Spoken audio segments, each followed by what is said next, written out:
The Robert Spiers Benjamin Award, sponsored by Did Hunter in honor of her father, Lester Zifrin, for reporting on Latin America. And it goes to the Los Angeles Times team of Molly Hennessy-Fisk, Tracy Wilkinson, Kate Linthicum, Cindy Carcamo, and Don Bartoletti. The Times reporters and photographers gave a rich and complex picture of the surge of unaccompanied minors traveling from Mexico into South Texas, tracing their journey from Guatemala and Honduras up to the border. We have 4 members of the team who made it up to New York to accept the award, and our citation goes to Teresa Bu and Sinjeli Agnew of Al Jazeera America for Fault Lines, Mexico's vigilante state.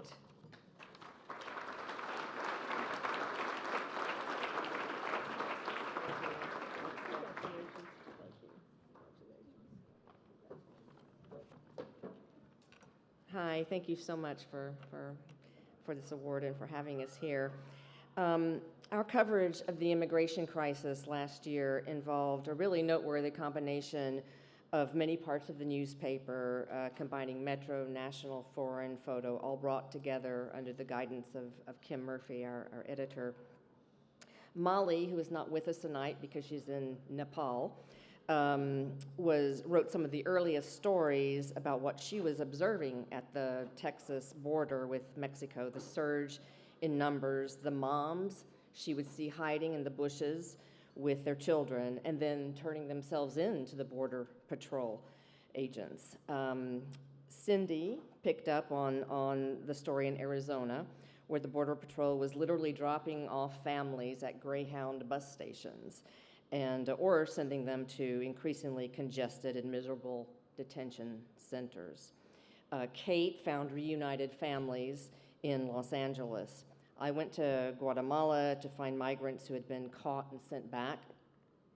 And in southern Mexico, we were able to document Mexico's decision for the first time to intercept and deport Central Americans. And remarkably, Don Bartoletti, who is also not with us tonight, a photographer who, as it turns out, can also write, was able to go back and find a character who had been featured in the famous Enrique's Journey Pulitzer Prize-winning project of 2003, and so he was able to go back and find the same person who sadly is now back in Central America, and his prospects for a better life destroyed.